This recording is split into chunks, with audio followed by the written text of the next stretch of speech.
visittemples.com அப்படிங்கிற ஒரு website வலைதளம் வந்து கோவில்களை பற்றி எல்லா விவரங்களையும் சொல்லும். அந்த கோவிலுக்கு எப்படி சென்றடையலாங்கிறதுக்கு ஒரு கூகுள் வரைபடம் கொடுத்துருக்கோம். அது தவிர வானிலை அறிக்கை எங்கே போகிறதுக்கு ஏற்ற தருணத்தை வந்து காட்டும். அது தவிர ஒரு வீடியோ லிங்க்கும் இருக்குது. அந்த வீடியோ லிங்க் மூலமாக அந்த கோயிலை பற்றி நிறைய தெரிஞ்சுக்கணும். இன்றைக்கி visittemples.com மூலிமா ராணிப்பேட்டை அருகே இருக்கிற மேல்பாடிங்கிற கிராமத்தில் சோழீஸ்வரம் கோயிலை பற்றி தெரிஞ்சுக்க போகிறோம். இது ஒரு பள்ளிப்படை கோயிலாகும். பள்ளிப்படை கோயில் அப்படின்னா ஒரு சமாதி மேலே எழுப்பப்பட்ட கோயில். இந்த கோயில் வந்து ராஜராஜ சோழனால் கட்டப்பட்ட கோயிலாகும்.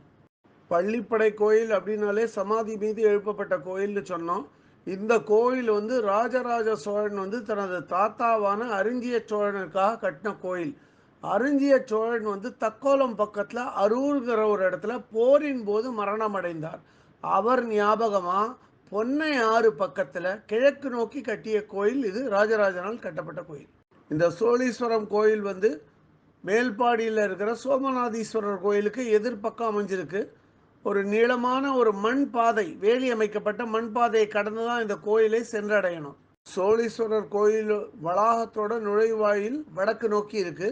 ஆனால் சோழீஸ்வரம் கோயிலோட மூலஸ்தானம் கிழக்கு நோக்கி அமையப்பட்டிருக்கு. இந்த கோவிலில் வழக்கமாக இருக்கக்கூடிய ராஜகோபுரம் கிடையாது. அதே மாதிரி துவஜஸ்தம்பம், பலிபீடம் இது எதுவுமே இந்த கோயிலில் இல்லை. மூலஸ்தானத்துக்கு வெளிப்பக்கத்தில் 2 துவாரபாலர்கள் விக்கிரகங்கள் இருக்குது. அதே மாதிரி மூலஸ்தானத்தை நோக்கியவனும் ஒரு சிதிலமடைந்த நந்தி விக்கிரகம் வச்சிருக்கு. மூலஸ்தானத்தில் சோழீஸ்வரர் சிவலிங்க வடிவமாக காட்சி தரார். இவர் வந்து சிவனோட ஒரு ரூபம். இந்த கோயிலை வந்து எப்படி அமைச்சு கட்டியிருக்காங்க அப்படின்னா, ஒவ்வொரு உத்தராயணத்தும் போதும், அதாவது மார்ச் 21 சூரியனோட கதிர்கள் வந்து இங்கே இருக்கிற சோழீஸ்வரர் சிவலிங்கத்து மேலே படுற மாதிரி கட்டியிருக்காங்க. உத்தராயணத்தும் போது இந்த சோழீஸ்வரர் சிவலிங்கம் மேலே விடுற சூரிய ஒளிக்கதிர்களோட பார்க்கும்போது அதன் நிறங்கள் விபூதி அபிஷேகம் போலவும், சந்தன அபிஷேகம் போலவும், மஞ்சள் அபிஷேகம் போலவும் பல வர்ணங்களில் மிகவும் அருமையாக இருக்கும். இந்த கோயிலில் இருக்கிற விக்கிரகங்களை வந்து உற்று நோக்கினா ரொம்ப வினோதமாக இருக்கும். ஒரு காட்சியில் வந்து ராஜராஜ சோழன் மன்னன் வந்து தன்னோட ராஜ உடை தரிக்காமல் மிகவும் சாதாரண ஒரு உடையில் சிவலிங்கத்தை வழிபடுற மாதிரி ஒரு விக்கிரகம் அதில் இருக்குது சின்னதாக. அதே மாதிரி ஒரு நந்தி சின்ன விக்கிரகம், ஒரு பசுமாடு தன் தலையை இந்த பக்கமும் அந்த பக்கமும் திருப்பி பார்க்குற மாதிரியே அதை வந்து அமைச்சிருக்கான். இங்கே வந்து கோஷ்டத்தை சுற்றி தக்ஷணாமூர்த்தி, மகாவிஷ்ணு, பிரம்மா, விஷ்ணு, துர்கை இவா விக்கிரகங்கள்லாம் இருக்குது.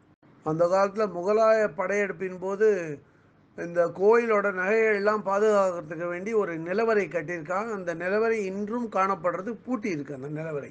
அதே மாதிரி அந்த நிலவரை வழியாகவே ஒரு சுரங்கப்பாதை அந்த காலத்தில் இருந்ததாகவும் சொல்கிறான். இந்த கோயிலில் பழுதடைந்த ஒரு நந்தி விக்கிரகம் இருக்குதுன்னு சொன்னேன். அதுக்கு மேலே ஒரு தாமரை மலர், அது வந்து இந்த கூரைப்பகுதியில் காணப்படுறது.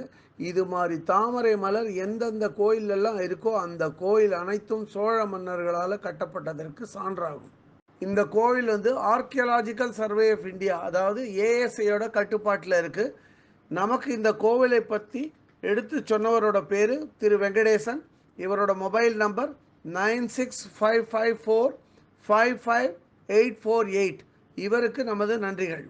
இதுவரை இந்த காணொலியை கண்டும் கேட்டும் மகிழ்ந்த பக்தர்களுக்கு visittemples.com சார்பாக ராகவாச்சாரியின் நன்றிகள்.